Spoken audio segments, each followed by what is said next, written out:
NCERT किताब social science की, उसका first chapter natural resource and their use का पार्ट 3 पढ़ने जा रहे हैं। इसके पहले हमने 2 पार्ट इसका निकाल चुके हैं और ज़रूर आप उन वीडियो को देखें।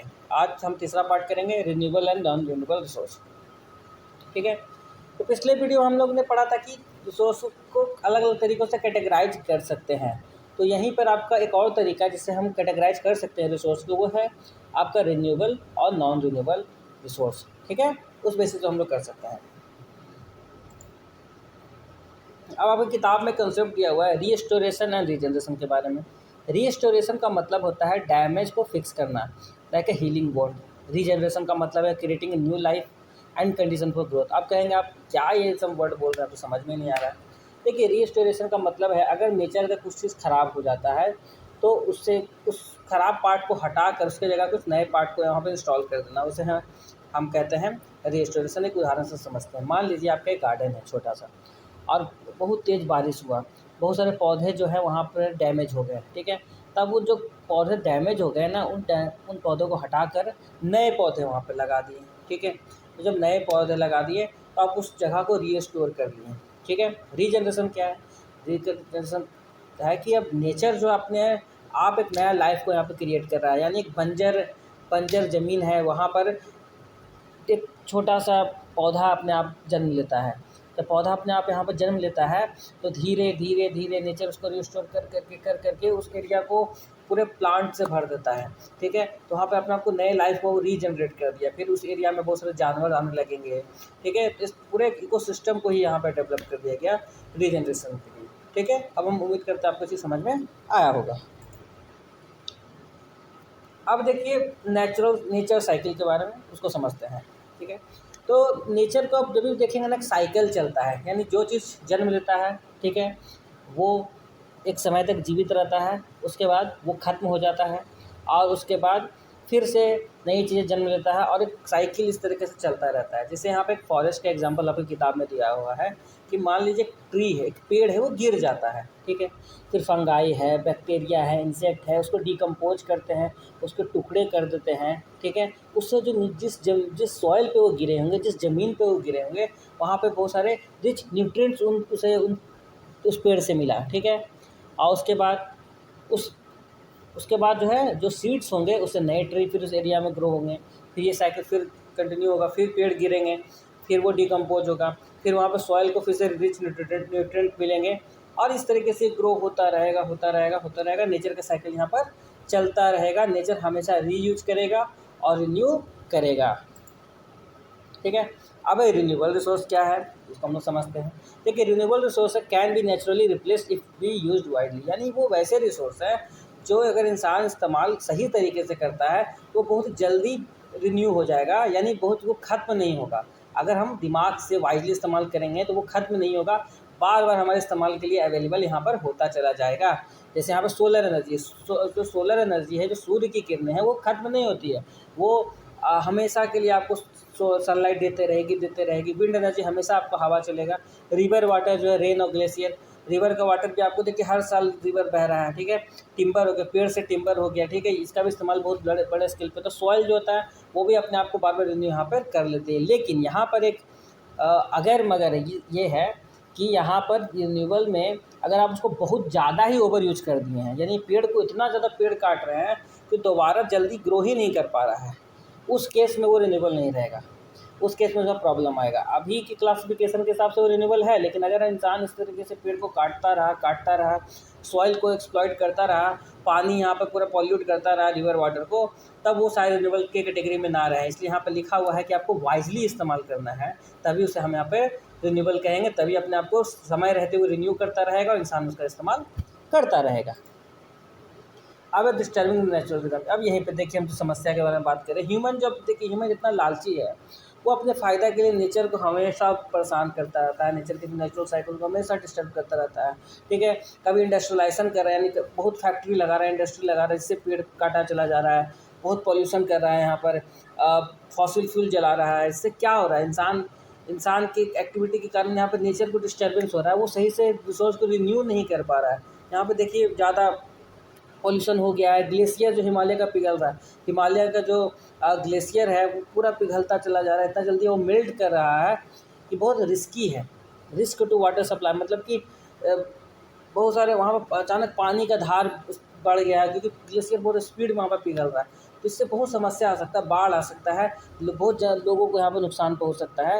इस तरीके से और भी बहुत तरह की समस्याएं देखने को मिलता है। कितना पॉल्यूशन हो गया, सांस लेना यहाँ पर मुश्किल हो गया, कितना बीमारी यहाँ पर हो रहा है इंसान के रेकलेस यूज के कारण।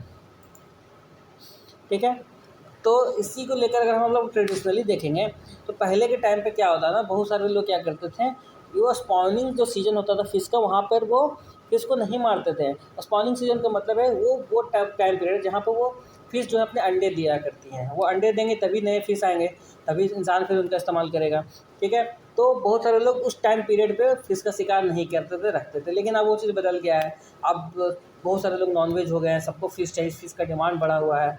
और टूना जो फ़िश जिसको रखा जाता था स्पॉनिंग पीरियड में, उसका नंबर अब कम होते जा रहा है। बहुत सारे फ़िश यहाँ पे एक्सटिंक्ट होने लगे हैं। ठीक है, ये बैलेंस ख़राब कर रहा है ओशियन का। ठीक है, टूना जो यहाँ पे हेल्प करता था कि जो स्मॉल फ़िश होते थे ओशियन में, उसको वो खा लेती थी। तो मतलब यहाँ पर पूरा ओशियन का जो बैलेंस यहाँ पे ख़राब हो रहा है। ठीक है, अब इंडस्ट्री का क्या इम्पैक्ट पड़ रहा है। फैक्ट्री जो है वो चीज़ें बनाती है, ठीक है, लेकिन जब वो सामान बना रहा है ना, हमारी ज़रूरत के लिए बहुत सामान बनाता है फैक्ट्री, लेकिन जब वो सामान बना रहा है तो वो अपने बहुत सारे गंदगी को रिवर में बहा देते हैं। ठीक है, और रिवर में वो जाकर वो रिवर को पॉल्यूट करते हैं, फिर वही रिवर हम लोग इस्तेमाल करेंगे और उससे हमें बहुत तरह का बीमारी हो सकता है, रिवर में भी बहुत प्रॉब्लम आ सकता है। ठीक है, रिवर यहाँ पर टॉक्सिक बन जाएगा और ओशियन लाइफ, रिवर लाइफ इसमें सर्वाइव नहीं करेगा, हम लोग को प्रॉब्लम होगा, हम लोग को साफ़ पानी नहीं पीने को मिलेगा, हम लोग को बहुत बीमारी होगा, और ये रिस्टोरेशन रीजनरेशन होना भी मुश्किल होगा अगर हम इसी तरीके से पॉल्यूशन करते जाएंगे, क्योंकि नेचर का भी एक लिमिट है उस चीज़ को रिस्टोर करने का, रीजनरेट करने का, और उसके बियॉन्ड अगर चले जाते हैं तो वो चीज़ नहीं हो पाएगा। ठीक है, अब आपकी किताब में यहाँ पर लेट्स एक्सप्लोर का एक टॉपिक है कि अपने आसपास के एरिया को देखिए और देखिए कि इंसान के कौन कौन से एक्शन से नेचर के हीलिंग एबिलिटी पे फ़र्क पड़ रहा है। जैसे इंसान क्या सिर्फ पेड़ को काटे चला जा रहा है, रिप्लांट नहीं कर रहा है, प्लास्टिक वगैरह देखिए रिवर में फेंका जा रहा है, पानी को ओवर यूज करता चला जा रहा है, तो इतना सारी जब चीज़ें होंगी तो नेचर कैसे रिकवर करेगा।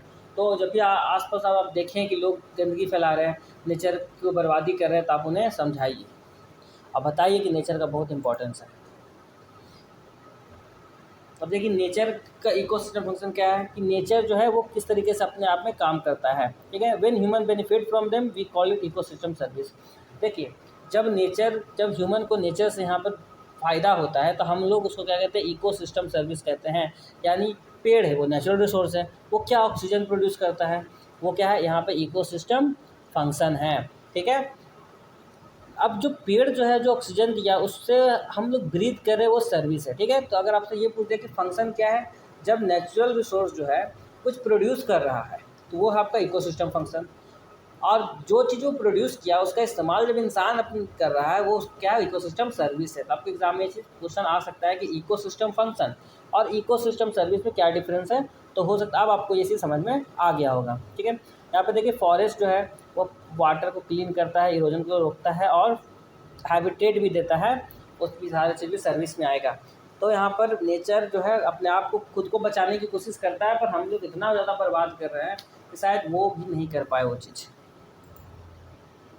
यहाँ पे ऑक्सीजन को लेके आपको एक फैक्ट दिया हुआ है कि एक बड़ा ट्री जो है वो 275 लीटर ऑफ ऑक्सीजन एक दिन में जनरेट करता है, और एक इंसान को एक दिन में 350 लीटर पर डे यहाँ पर चाहिए होता है। तो मतलब जितना ज़्यादा ट्री होगा उतना ज़्यादा हवा साफ़ रहेगा, उतना ज़्यादा हम लोग हेल्दी होंगे। और लेकिन अगर पेड़ काटते चले जाएंगे तो हमें बहुत समस्या देखने को मिलेगा। ठीक है, यहाँ पर आपको एक्सप्लोर करने के लिए कुछ चीज़ें दिया हुआ है कि अपने एरिया के बहुत सारे रिन्यूएबल रिसोर्स के लिए आप लिस्ट बनाइए और देखिए कि वो चीज़ें कैसे चेंज हुई हैं। ठीक है, और वो चेंज क्यों आया है। ठीक है, और क्या हम कर सकते हैं उसको प्रोटेक्ट करने के लिए, रिस्टोर करने के लिए। ठीक है, और इस पर आप प्रेजेंटेशन बनाइए। सिंपल सा आपको देखना क्या, अगर आपके आसपास क्या पहले पेड़ वगैरह हुआ करते थे, अब वो पेड़ समय के साथ क्या कम हुए हैं कि बढ़े हैं, अगर कम हुए हैं तो क्या कारण है, ठीक है, बढ़ गए तो भी क्या कारण है। तो ये सारी चीज़ को एक्सप्लोर कीजिए आप। अगला आपकी टॉपिक दिया हुआ है कि नॉन रिन्यूएबल रिसोर्स क्या है। देखिए नॉन रिन्यूएबल रिसोर्स वो सारी चीज़ें हैं जो मिलियंस ऑफ ईयर में फॉर्म होता है, लेकिन उन्हें हम बहुत जल्दी यूज़ कर लेते हैं, ठीक है। यानी एक बार वो पूरा ख़त्म हो गया तो उसको बनने में मिलियंस ऑफ ईयर लग जाएगा, तो इसलिए हमें बहुत सही से इसका इस्तेमाल करना पड़ेगा। जैसे फॉसिल फ्यूल, कोल है, ऑयल है, गैस है, मेटल में आयरन है, कॉपर है, गोल्ड है, ये एक बार ख़त्म हो गया तो दोबारा बनने में बहुत समय लग जाएगा, यानी हमारा लाइफ टाइम में तो नहीं बन पाएगा। तो हमें इसे बहुत अच्छे से इस्तेमाल करना पड़ेगा, जुडिशियसली यूज़ करना पड़ेगा, तभी ये रह पाएगा, ठीक है। अब इंडिया के कोल की कहानी पढ़ते हैं। कोल क्या है? नॉन रिन्यूएबल रिसोर्स है। तो इंडिया के पास बहुत ज़्यादा कोल था, ठीक है। तो हमारा डिमांड बहुत ज़्यादा कम हो गई, क्योंकि इलेक्ट्रिसिटी बनाने के लिए कोल का इस्तेमाल यहाँ पर किया जाता है। लेकिन अब इतना ज़्यादा यूज हो गया कि अब हमारे पास जो कोल है शायद हम 50 साल तक ही वो उसका इस्तेमाल कर पाए, उसके बाद हम हो सकता है कोल का जब हमारे पास ख़त्म हो जाए। तो हमें अब ऐसे ऑप्शंस बनाने चाहिए जिसमें हम कोल का इस्तेमाल कम करें। इलेक्ट्रिसिटी बनाने के लिए हमें सोलर का इस्तेमाल करना चाहिए, हाइड्रो ये सब का इस्तेमाल ज़्यादा करना चाहिए। ऐसा टेक्नोलॉजी बनाना चाहिए ताकि ज़्यादा इलेक्ट्रिसिटी हम उन सारे चीज़ों से, रिन्यूएबल सोर्स से बना पाएँ, और कोल ये सब जो ख़त्म होने की कगार पे है उसको यहाँ पर बचाएँ, उसको अच्छे से इस्तेमाल करें, फ्यूचर के जनरेशन के लिए इस्तेमाल करें, ठीक है। तो इसको हम लोग समराइज़ किस तरीके से कर सकते हैं? हम लोग समराइज़ इस तरीके से कर सकते हैं कि रिन्यूएबल रिसोर्स क्या है जो दोबारा आ सकता है अगर उससे केयरफुली इस्तेमाल करते हैं। नॉन रिन्यूएबल क्या है? एक बार चला गया तो वो चला गया, ठीक है, नमस्ते कर देगा वो। नेचुरल रिस्टोर, नेचर क्या खुद को रिस्टोर भी करता है, रीजनरेट भी करता है, लेकिन तभी जब हम नेचर के रिदम को बना के रखेंगे, इतना ज़्यादा नहीं बर्बाद कर देंगे खुद को, कुछ रीजनरेट रिस्टोर कर ही ना पाए, ठीक है। हमें अच्छे से इस्तेमाल करना है, रिस्पॉन्सिबली इस्तेमाल करना है, अपने इकोसिस्टम को बचाना है और सस्टेनेबिलिटी को यहाँ पर सपोर्ट करना है, ठीक है। हम उम्मीद करते हैं आपको चीज़ समझ में आया होगा। आप हमारे चैनल को ज़रूर सब्सक्राइब कीजिए, शेयर कीजिए, और इसके पहले वाले पार्ट को भी ज़रूर देखिए, ठीक है। और कोई भी प्रॉब्लम हो तब ज़रूर कमेंट कीजिए। कोई सजेशन देना हो तो भी आप दीजिए, आपके और हमारे सपोर्ट से ये चैनल यहाँ पे ग्रो करेगा।